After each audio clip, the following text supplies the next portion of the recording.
Hi, my name is Jenelle Riley. I'm an editor at Variety, and welcome to today's SAG-AFTRA Foundation Conversations at Home with Unbreakable Kimmy Schmidt, Kimmy versus the Reverend, their interactive special. Please join me in welcoming two of the show's great scene stealers, Tituss Burgess and Jane Krakowski. Thank you so much for being here. Thank you for having us. So great to see you guys. I always like to start by asking, because this is primarily an audience of SAG members, how did you get your SAG card? I got my SAG card from an Olive Garden commercial. No, that's not true. That's not true. I got it from the Macy's Thanksgiving Day Parade. I was a must join. Yeah. I didn't know. So you were a what? A must join. Oh, a must join. Oh, I thought that was sort of some character that was on a float. I was like, no. That's a great idea, though, for a character named Must Join. Must Join, yeah. Mine was the same. I think I had gotten like 3 television commercials, and by the third, you have to join. But to me, it was such an honor. I sort of was like, why can't I join right away? Like, I want to be a part of this now. But I was happy when I got the chance to finally become a SAG, now a long-standing, long-holding card member. And did you guys do a lot of commercials starting out? Do you remember some of the products you, I don't want to say endorsed, but advertised? I think I did a Kleenex commercial and an Olive Garden commercial, Kroger, and then they're like, okay, you're not really right for that, so. Those are products I believe in. I did a bunch. I did the higher level, I did GE and McDonald's, but then I sort of did the Cling Free, and my Cling Free commercial, actually Tina Fey found online somewhere and then used it as, I think, a Jenna moment for 30 Rock, like a flashback of Jenna's early career, which is, always hilarious when we sort of break that fourth wall of reality and that meta line. So that is so cool. I want to go find that online. So when I first heard that Kimmy Schmidt was doing an interactive special, I thought it was such a great idea, because I feel like this show really lends itself to that idea and platform. How did you guys first find out about it, and what was sort of your response or your reaction to it? We didn't know that it was going to be an interactive special until much later. We just knew that a movie was being made, and I think we found out we were filming the last couple episodes into the last season. And so when we're sort of saying goodbye to each other, they were also announcing that there might be a movie happening. But I don't remember exactly when I found out it was going to be a interactive special. Do you remember, Jane? I think it was later too, Tituss. I think there was always this thing like, well, the series is finishing, but the good news is we might be doing a movie coming down the road. Like, it was sort of like, do we really say goodbye? Because our emotions felt sad that the series was over, but there was that hope that we might still be able to make a movie, or then they asked us very clearly to call it only a special. Once, I don't know if it's because of the actual time, that it's less than an hour and a half, or it's how long is the audience member wants to make it because of the interactive component. But I didn't know it was going to be interactive until maybe a few weeks before we actually filmed it. And to be honest with you, not until I actually played it and watched it when it was done did I fully understand what all of the interactive qualities were going to be and what it meant.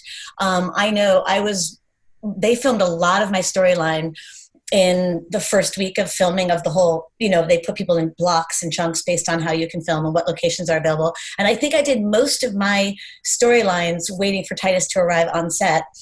And like the character, not me. The character. Yes. Oh my God, yes. The character. Very good clarification. Good catch. Tituss with 1 S. To show up on set. My client, Jacqueline's client, Tituss, to show up on set. And it was definitely in the first week of filming. And for me, I didn't really understand the process of what the filming of an interactive special was going to be like. And there were these you know, we would obviously, they would say we were going to be filming, say, maybe 5 to 7 pages a day, but it really turned into about 12 to 14 because we had to reshoot every scene with many different dialogue routes. So you ended up learning a lot more lines than what you thought you would be, and filming a lot more in a day than what I think everybody thought you would be. And then there was this unique stall time that was something I'd never heard of nor seen, because I didn't watch an interactive special before we filmed it. And I was the first person, I think, to film one. And I was sort of like, I'm just going to stand here for a few minutes and not say anything, and you're going to be filming it? Like, what do we do? And then, to be honest, because there's no other place you can do those in show business than an interactive special, I guess, they became my favorite bits. And so that sort of became the most fun to me of filming these. The moments that were so unique to an interactive special became, to me, the most celebrated fun parts for the actors to play. Tituss, had you watched, Tituss with 2 S's, had you watched any interactive specials before this? No. Really? No. You won't tell they Netflix. told me about Bender's? Bandersnatch, yeah. But I started it and just gave up because it was so confusing, and I'm just like, just tell me the story. I don't want to participate. So no. And to piggyback off what Jane said, it did end up being a lot more material in the course of one day than just the 5 or 6 pages of dialogue that they said that it would be. And oftentimes I found myself in a completely different scene than my scene partner, because it was so confusing, because it's just enough similar that you think you're doing one thing, but then you get to the end of it where it's time to make the choices, or the trajectory of the plot begins to derail, that it becomes quite confusing. But Claire Scanlon, is that how you pronounce her? She did a wonderful job of holding this ship together and keeping us on track. So she sure did. I mean, between Claire and the script supervisor, the organization is to the nth degree to make sure you didn't miss anything, because there's so many, or even the slightest little prop change or shirt change, if that was part of the plot line. So it's very complicated film, but I thought everybody in a very short amount of prep time really stood up to the plate and did an amazing job. I, like you, Jenelle, sort of felt like when they called us and said we're doing this, I was like, oh, our group is good for this. And not only these characters, and fun to revisit these characters, and obviously it's super fun for me as an actor to revisit, to play these people, to play Jacqueline, and for all of us to get to play opposite each other again. But our writers have so many jokes that you don't ever get to see. They have a plethora of humor and jokes. And so for once, we actually could do every joke and film every joke they wrote or ever wanted to write for our characters. And you can, if you spend the time on your television, you can find them all. Yeah. Also, one of the reasons that I think our show lended itself to becoming interactive is because even the innate infrastructure of how the show is built, because it time travels. It jumps back and forth 15 years to present day. So, and as you know, the special takes place, I think, 4 or 5 years past when we ended the series. So it was already put into a world where you could jump time, go backwards, go sideways, and it all still works. It also lends itself to the interactive special. Because of that 4-year time jump, obviously a lot of stuff has happened in between. You have new actors joining. What's it like to get to work with Daniel Radcliffe, even if you only just sort of crossed scenes? But you guys have had a history of amazing guest stars, but that was really great casting. I think Daniel Radcliffe was a huge get. I mean, we were all, high-fiving a million angels. It was an incredible get, and he was so game. I haven't worked with somebody in recent day that is as professional as he is and as game as he is. And I'm very impressed with him just all the way around. I only had a few scenes with him, but what a joy he is. And obviously he is so well known from his, previous ventures in his career.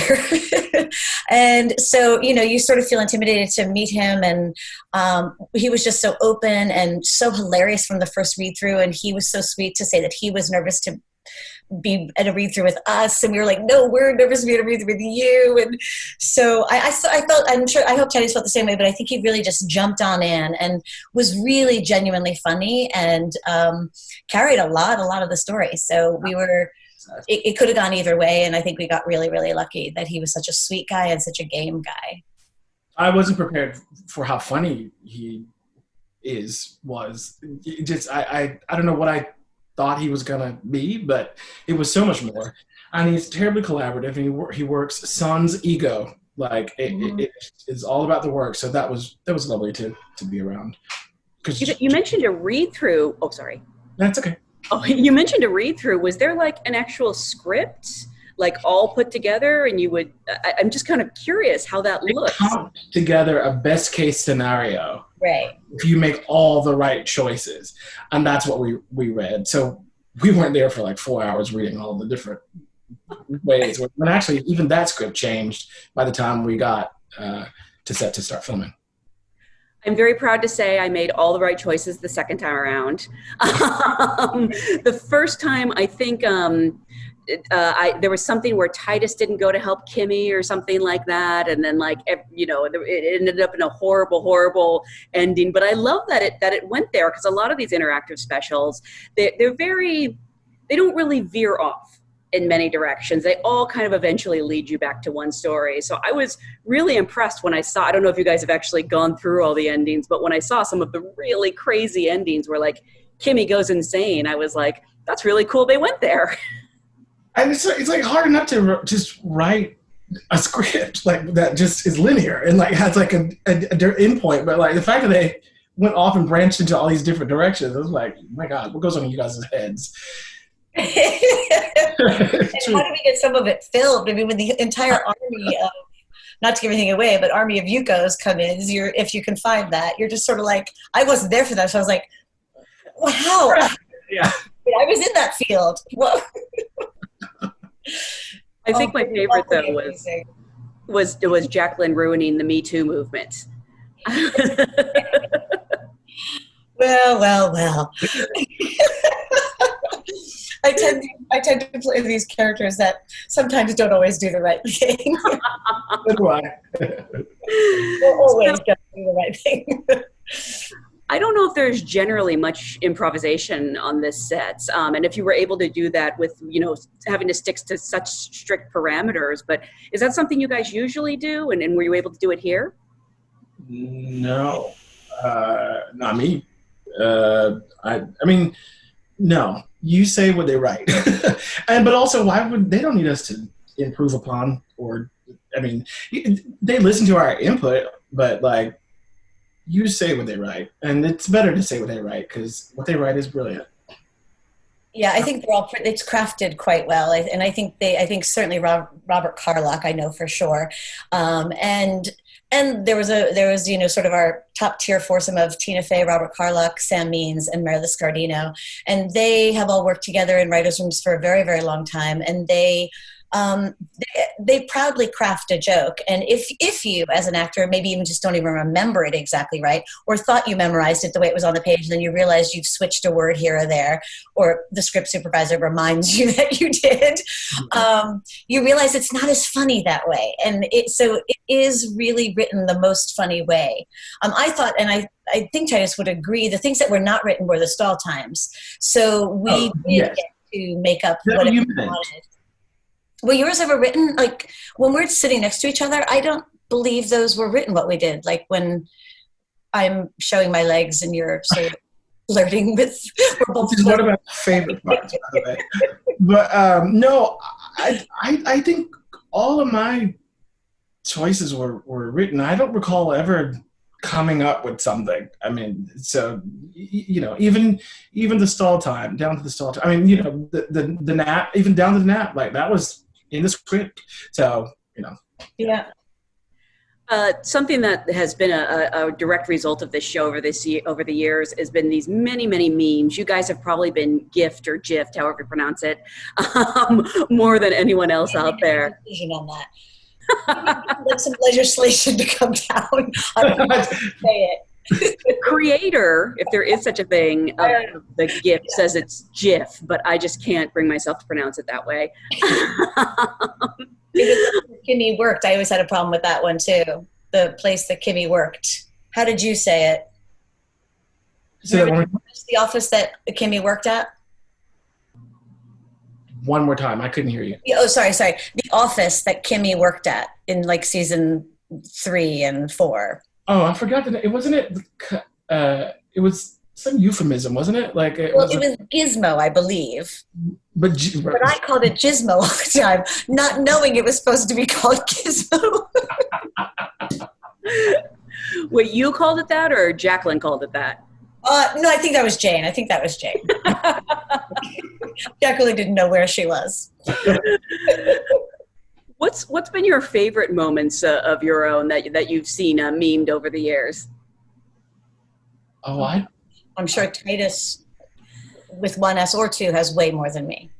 Well, I only see them when someone sends it to me. Oh, really? So I don't see them. I've only seen a handful of them, and the one I saw, I guess, to answer your question, is probably the peacock. People keep repurposing the thing. So it's, one is like coming out of quarantine, looking like something, I don't know. And it's me walking down the street with the peacock, So everyone's eager to re-enter the world in the most extravagant way possible. So that's yeah. I like that. Now I'm going to go look for it, Tituss. That one is very timely. You know what I've been searching for years and I haven't been able to find is Jacqueline sitting in the invisible chair. I was fascinated by how they did that, and I've been trying to find a GIF of it for a really long time. Well, we actually did something like that twice, because remember once when Jacqueline lost her furniture, I sat in the Stark ghost chair. And I remember that day of filming. It was in season 1, I think. Maybe 2. Early on, though. And I remember, because I just think it's a good joke, the Philippe Stark ghost chair. And then there's actually no chair there.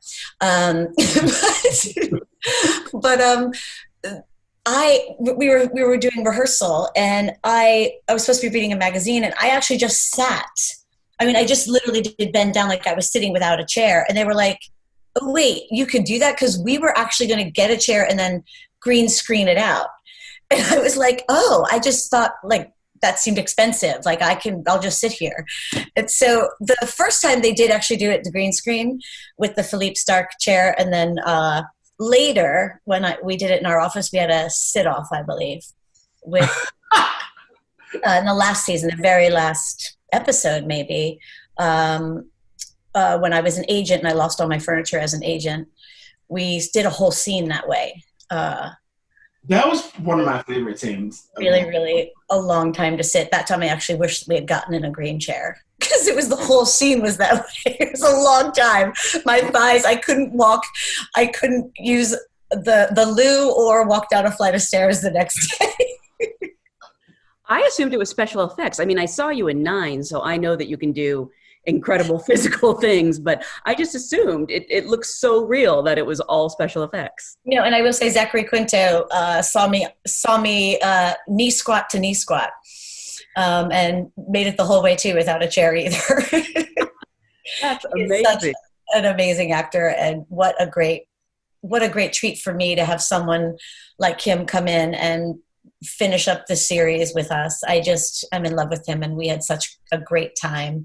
And those scenes where we were sort of head to head were really, really fun for me. It actually it made me very excited to think we were going to have another season. And then after that, we found out we were not coming back, but it was a great way to finish up and to be challenged as an actor with someone as great as him coming in and acting with us.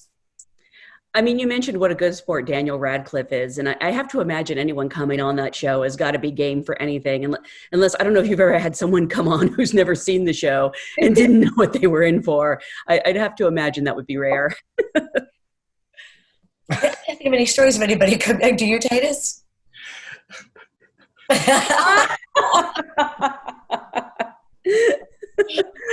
No, I have to think they know what they're up for. So was there time between you found out you weren't coming back for another season and then you found out about the movie? Was there a time when you actually thought that this would be it? Or did you always know that you'd be coming back for a movie? Unless I'm remembering this incorrectly, we knew that they were writing a movie. I don't know if the movie was already greenlit or whatever you call that, but we knew that they were working on something else for the Kimmy world that involved all of us. So no, there was no real time lapse. And then actually, right after we wrapped, we went right into press, I feel like. And then right after the press, we went right into that movie and filmed it. So, there wasn't a lot of time to miss my dear Jacqueline, my dear Jane. I feel like these characters, I don't know if matured is the right word, because I don't know if they ever really mature, but they grew a lot over 4 seasons. And then in the movie, I honestly can't tell. My biggest concern is I was trying to figure out if Tituss and Mikey were still together. I felt like they were based on the photo and, but we didn't see them together, and I'm really invested in that relationship. So I really wanted to know. I don't know if you can tell us or not, or what you're taking. Together. Absolutely. He was with the kids. Okay, good. And there's kids. Okay, great. Okay, because I absolutely adore those two together. And so has there been talk of another special, or are you now sort of in mourning, like this is really the end? Okay. No, I think we're done. I mean, I don't know of any other ones that have been proposed or talked about. It sure would be fun if people want to see our Kimmy group come back together. I think it would be a blast to see everybody again and get back together. But no, I think that might have been our last hurrah with that group, which is always sad to think about and say, and sort of, these shows that Tina Fey and Robert Carlock write are such unique comedic experiences, and not even like that it's interactive, just the series as well. They write stuff that I think is so unique to them that you probably won't get asked to do most of that anywhere else, and that is such a lovely comedic gift to get to be asked to do for however long you get to do it with them. And for me, I got to meet Tituss when he appeared on 30 Rock, and he stood out from the get-go on that. And then to see him just blossom and become, a huge star from Unbreakable Kimmy Schmidt, and, rise to every challenge and every beautiful comedic moment that he was given and written. And it was just sort of beautiful to see a star be born, and Tituss become a great friend of mine. I don't know how to respond. You can say you learned everything from me. Yeah, I learned so much from you. I'm teasing, by the way. My favorite Jane Krakowski moment was never on camera, and it was never on set. We vacationed together in Florida, and we just sat by the water, and it's one of my fondest memories. And when this thing gets normalized and we're all safe, you and I should pick up and go somewhere else and make another great memory. I would love that, Tituss, and I love you very much. I love you too. And please film it when you take this other vacation. We all need to see that. It's fun. I'm trying to imagine like just a person walking through Florida and seeing the two of you hanging out together. And we ventured out like once or twice for like dinner, and I feel like I remember there was one situation where several double takes, because I guess it would seem rather odd for us to just be in Miami Beach together, just randomly. Whatever. We stayed pretty at home during that trip, but I remember recently when we went to, was it Don't Tell Mamas? It was one of those. No, it's the other one. The Duplex. The Duplex, which is a West Village musical theater piano bar kind of place. And it was because we don't feel this way. We just think we're friends just going to someplace. And then we walk in and we realize, oh, we just, like, the show just walked in. Right. It's that when it's just us. And then we're like, oh, right, okay, got it. Like, it's so funny because we just think we're going as friends. And that actually was a really special night because a lot of your friends sang, which was really fun. That was fun night. We both had laryngitis suddenly. I remember I looked at you and I was like, should we? She was like, just like that. I'll never forget. She was right too. That's amazing. You mentioned getting together again once we're able to. I'm sort of curious. I'm asking everyone, especially because I want to direct everyone's attention to the comments for information on the SAG-AFTRA Foundation COVID-19 Relief Fund. What have you been sort of doing this time, doing during this time to sort of stay creative? Sure. Well, I have a 9-year-old son, so I have just regraduated the 3rd grade last week.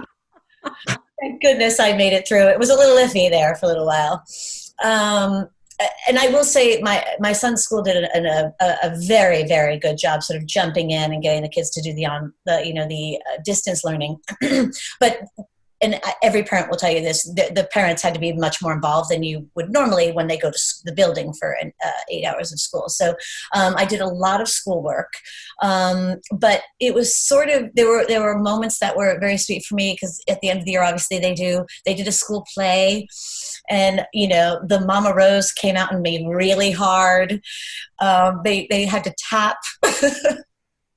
Which I have a portable tap floor at home, and I was just like, we got tap shoes from Capezio. Oh my God. Yeah, Titus, you can only imagine. Oh my God. I was like, you're not doing it right. It's shuffle, ball change. No, I wasn't like that. But it was very, and they sang, and then the school, it was so touching, and every parent was crying by the end, but it's a project-based learning school, so it was all about the Harlem Renaissance, which was kind of wonderful.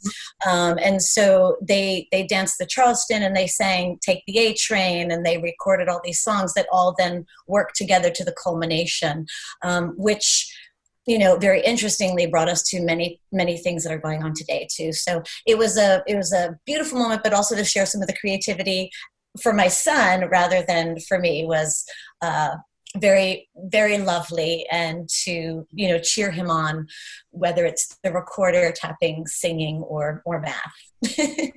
So they did this play over Zoom, or like over some sort of platform? They filmed it. I mean, it's kind of like what our business is going through right now. Every child filmed their part at home on Zoom, and then some brilliant a teacher who actually just was very good at editing edited it all together, and it was very touching and beautiful, and I was very proud. That's so cool. And now Titus has to top that. No, nothing to prove, only to share. What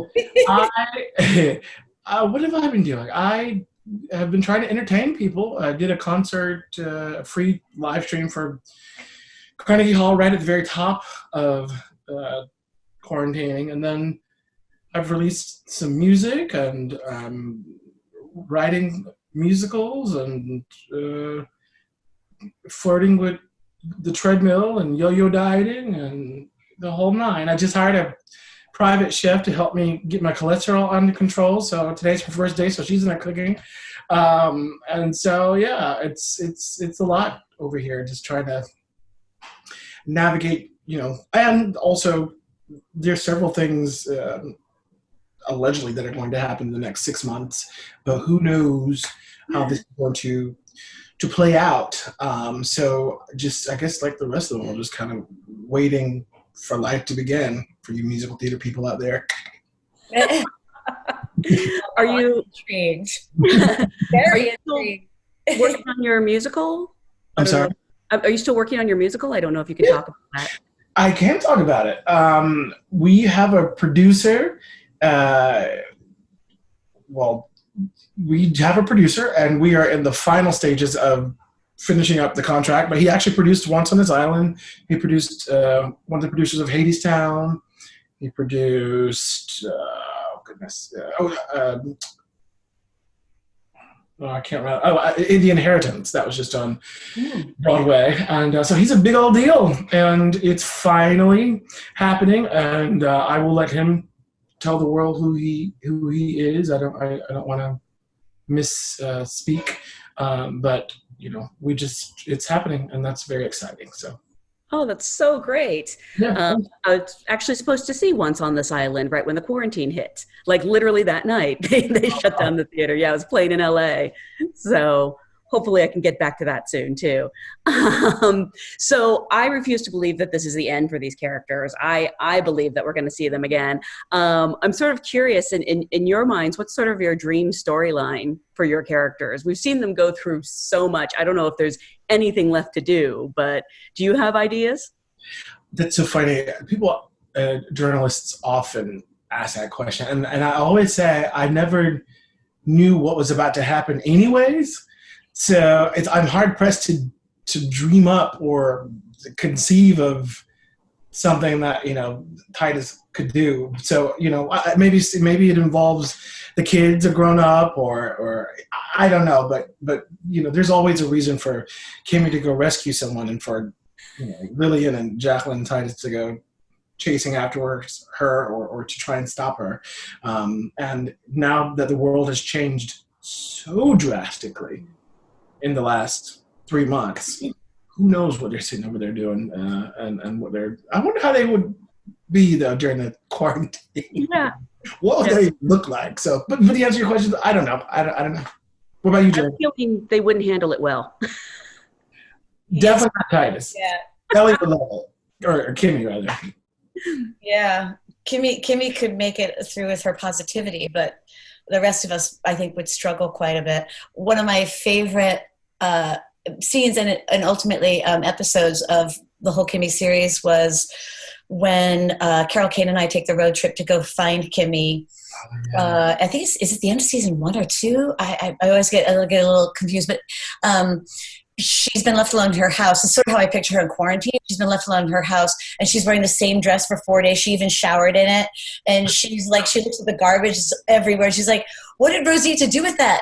Did it just disappear? Like, how did she doesn't know how to do anything. So it was very early Jacqueline, but I think even in quarantine, she might be a bit like that, struggling to keep her Manolo Blahniks on. And but I'm dressed up to go somewhere, just nowhere to go. Somewhere, but nowhere to go. Our characters were, I think, very beautifully realized by the finale, and I think they did a lovely job by giving everyone a satisfying and happy ending to the effect how they've grown and the effect that Kimmy had on them. And I always get really moved by the effect that Kimmy has had on all of us, because for someone of her with that background of the storyline that's naturally built in, to give so much joy and happiness to other people is always extremely moving to me. Yeah. And she did change the world. She changed every single one of us, which was kind of great. Yeah, I agree. That's so great. I hope by now, since this was sort of your first experience actually going through an interactive special, you actually watched it and chose all the options and saw everything. Because I think I'm still... They sent me. I've not watched it like the way the world has watched it. But they before we did all the press, they send us like a cut of it, like another best case scenario, or at least they sent me one. And so that's what I watched. I've not seen like all of the myriad of choices. Oh. So you haven't seen where Kimmy gets cloned and like no. Goes, oh my goodness. Oh, you're in for such a treat.